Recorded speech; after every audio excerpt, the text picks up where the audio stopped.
share with you today. This technique is life changing. But first of all, let's talk about my 10 pounds in 30 days weight loss challenge. So, question, did I hit my target? Well, let's see. So, I would say I absolutely did reach my target weight of 134 pounds, down 10 pounds from 144 pounds. So, if you remember, this was the projected outcome with a beginning weight of 144. Then I projected that I would go down to 141.5 the following week, losing 2 to 3 pounds each week. Projecting the following week 139, the following week 136.5, and then the final week 134, giving myself a good 4 week span to lose the 10 pounds rather than try to overwhelm myself with trying to lose 10 pounds all at once. As I said, this is called the changing criteria design. What actually happened was, so there we are, week one. I was 144 pounds of baseline, but then I had a drastic weight loss of, let's see, can't do the math, but I went down to 137.8, which is huge. I mean, look at that drop. Um, and that was for a number of factors, mainly just removing the carbs that I ate, lots and lots of carbs, because I'm just a potato lover. The following week, I lost a little bit more and was down to 136. Following week, steadily down to 135.4. And then on the last day of the challenge, which was October 10th, I was at 134.2. My actual target was 134 pounds. So did I meet my target? I want to say yes, and I'm going to pat myself on the back for doing so, give or take zero point 0.2 pounds. I think we can forgive that. So yeah, total weight loss, 10 pounds in 30 days. So what did I do? Well, I did a number of things. First of all, I minimized processed foods. Well, actually, I cut them out altogether. I started taking a probiotic every day. I sat less and I stood more. So I had more mobility. I snacked on nuts, carrots, celery sticks in between meals. And one of the main things, what were my main reinforcements for reaching my milestones each week? Well, remember I said I was going to have a spa treatment. I did that. Then I took a day off work. I said I was going to get myself a new laptop. Did that. And I also went on a shopping spree. I went on a business trip and I needed some new gear, so treated myself to some new stuff. So now that I've successfully completed the intervention and reached criteria, what's next? Well, next is the maintenance phase, where I do regular check-ins with myself to ensure that I maintain my desired weight. First, I'll continue to reinforce myself, but I'll reduce the level of reinforcement. We call this fading reinforcement in the industry. I'll likely go from weekly reinforcements to bi-weekly reinforcements initially, then to monthly just to maintain. Eventually, the goal will always be to move towards naturally reinforcing, say that again, naturally occurring reinforcements. This is where I won't need to do anything special to reward myself. The behavior itself will be reinforcing. For example, loving the way I look in the mirror. Clothes that haven't fit for months, maybe years, now looking great on me. Compliments from others. Feeling healthier, more energized, better skin and complexion, better mobility. But there is a caveat. Do not rely on others to tell you how good you look as a reinforcer. Just consider that as a bonus, as opposed to a requirement. But honestly, If you look and feel great, that's a huge reinforcer in itself that will be ongoing and incentivize the maintenance process. So that's my victory story. I'm not finished yet though. Toning and sculpting are a whole nother story. But this challenge right here is over. But what I really want to share with you is super exciting. It's a concept called extinction. What's that you say? Well, in a nutshell, it's the process of pinpointing a problem behavior and taking deliberate steps to get rid of that behavior. Most of the time, replacing it with a more personally or socially acceptable behavior. Thus, the behavior is what we call extinguished, or as we say in the industry, it is put on extinction. Let's think about some behaviors that folks commonly engage in that may be seen as problem behaviors or interfering behaviors. A behavior that you perceive may be holding you back in some way, holding you back from progress in specific areas of your life. For example, smoking, nail biting, talking too much, oversharing, overeating, losing your keys, your phone, or losing your car in the parking lot. But before we get into all of that, I want to talk to you about something called the ABCs of behavior, and it's all connected. Just stay with me. So, when we talk about the ABCs of behavior, we are referring to the antecedent, which is what happens right before a behavior is engaged in, the behavior, which is obviously the behavior itself, and the consequence. That is what happens immediately after the behavior occurs. Take a baby, for example, or more specifically, a toddler. Imagine this baby is accustomed to being held for feeding since the day he was born. Mom may have breastfed or bottle fed, it doesn't matter. The baby was held close to the body of the caregiver for the process of feeding to happen. But as the baby gets older, pretty soon mom and dad realize that little Junior is getting big and they're excited about teaching Junior some new skills. So out comes the high chair. This is a great prospect for the caregivers because now they're able to get on with other things while Junior sits in the high chair and navigates this new feeding himself his Cheerios or Fruit Loops prospect. Let's illustrate this.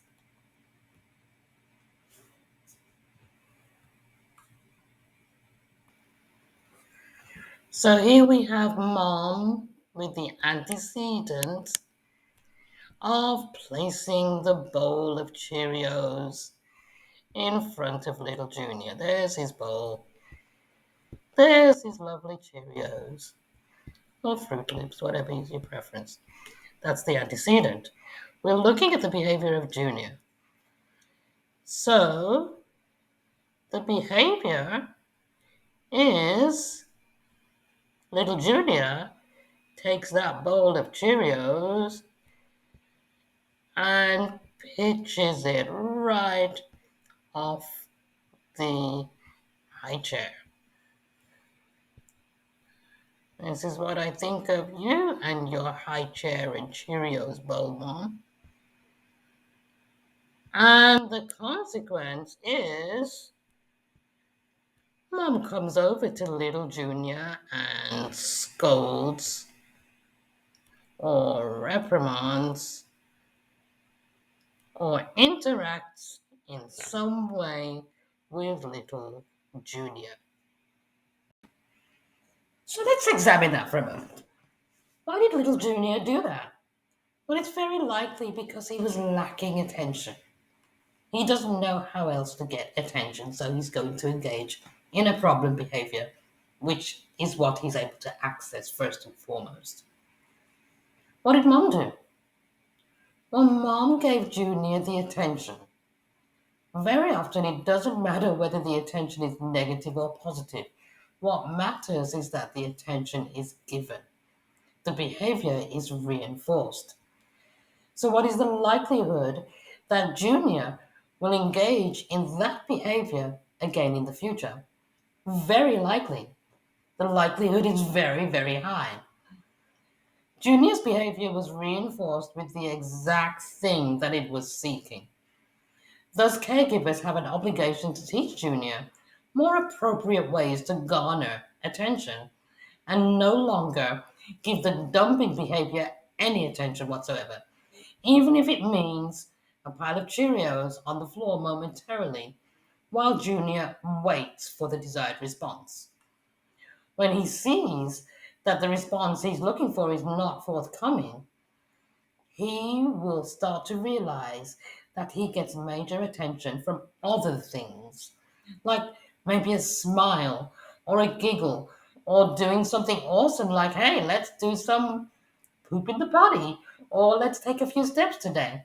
He will see that other things will garner him the same or more attention than engaging in problem behavior.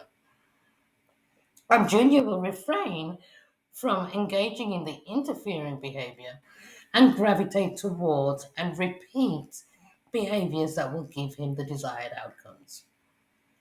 Most of us think that the antecedents, things that happened before, drive our behavior. In reality, it's almost always the consequences that drive behavior, as demonstrated in the baby Cheerios example above.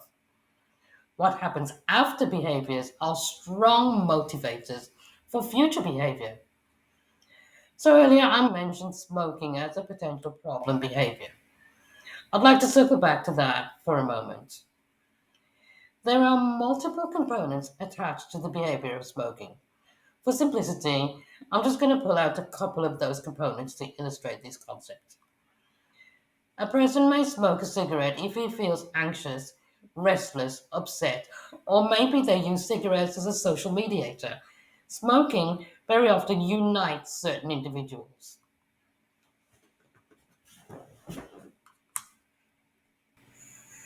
Okay, so this time I'm going to begin with the behavior which is smoking. There it is. It's a regular cigarette, guys. Don't get any ideas. I just don't know how to draw. Let's put that little. It's a cigarette. So that's the behavior. Well, what is the antecedent? The antecedent could be anxiousness. Maybe the person's a little restless. Maybe they're doing it for social reasons. They smoke in huddles.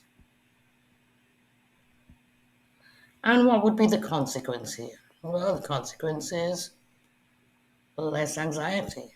Less anxiety. Restlessness. Now they are calm as a result of smoking. And the social aspect, now they have people. People, friends, smoking adults.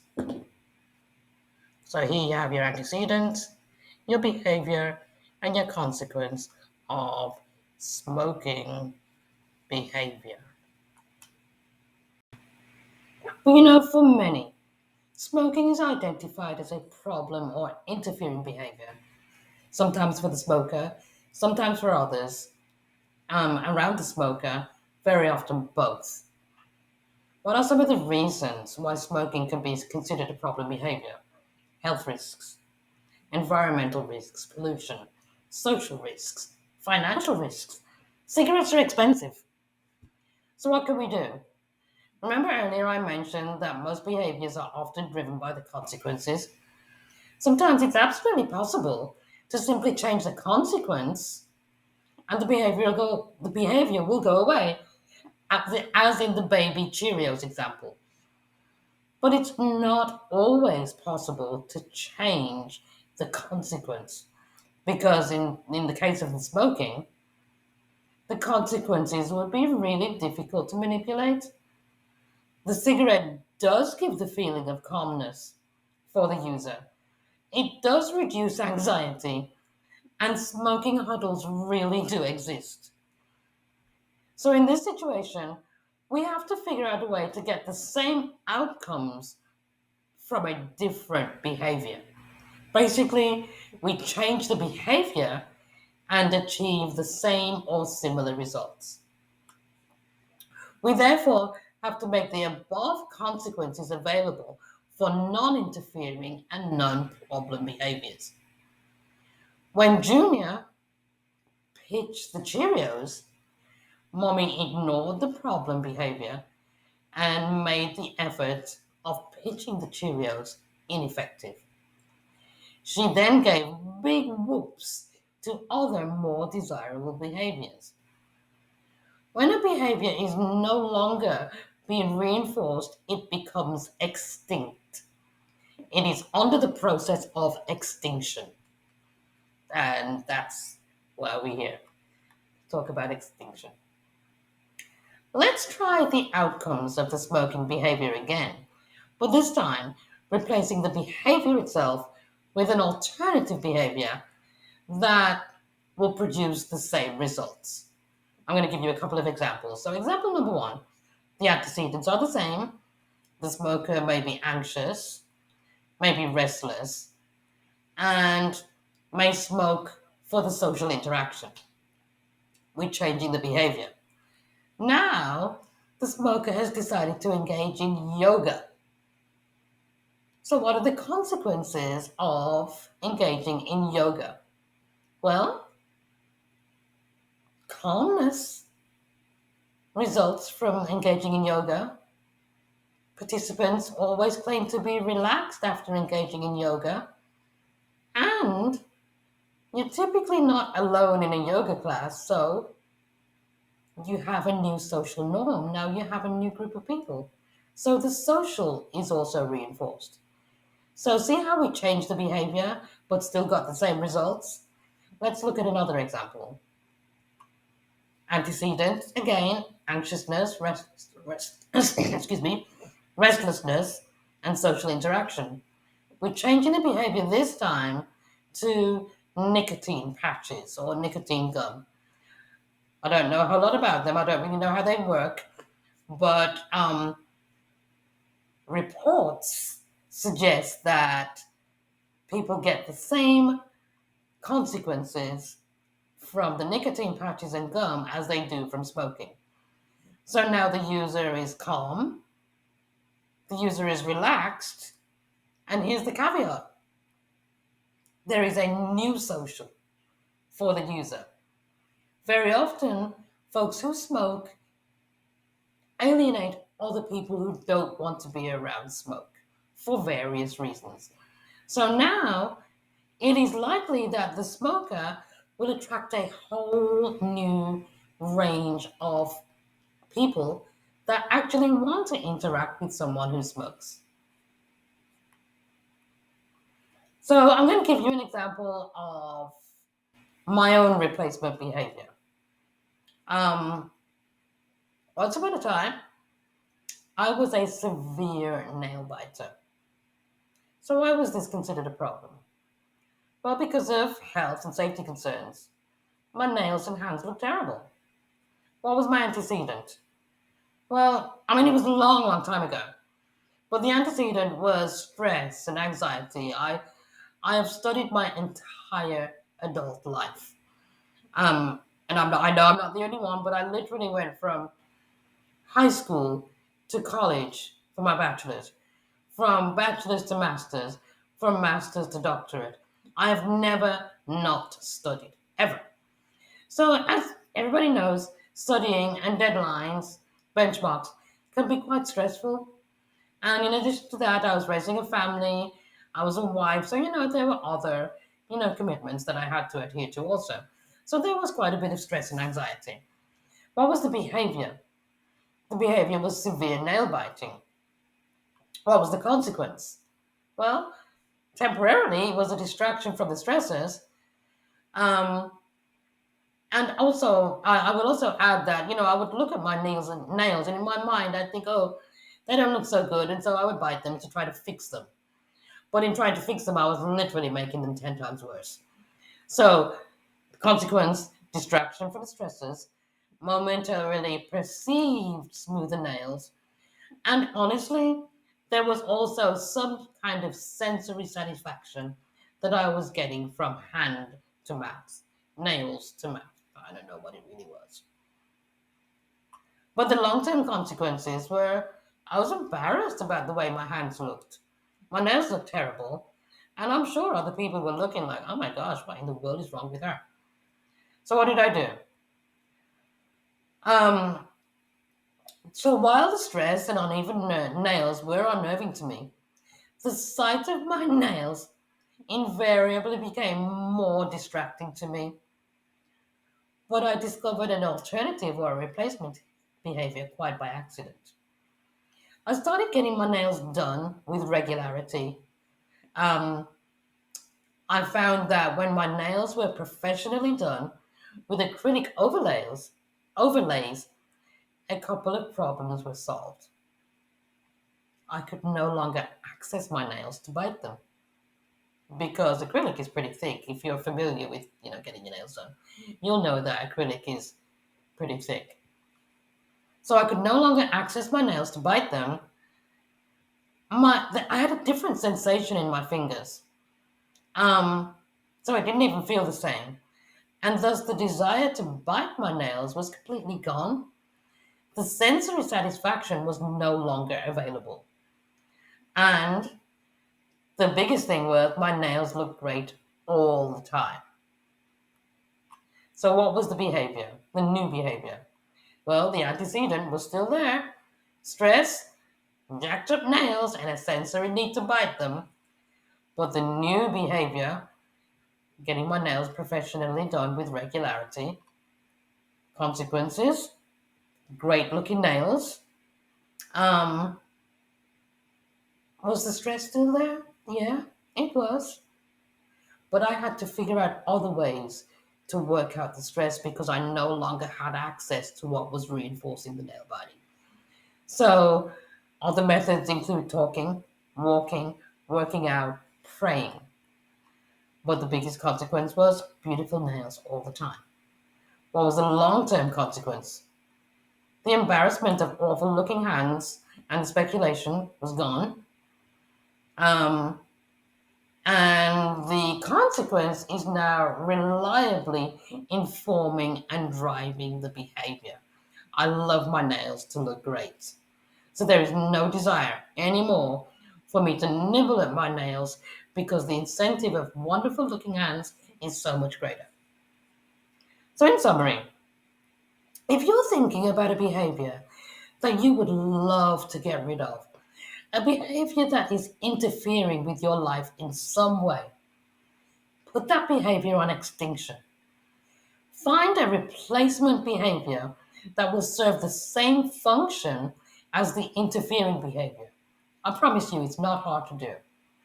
But it's a behavior that is more personally and socially acceptable with absolutely desirable consequences.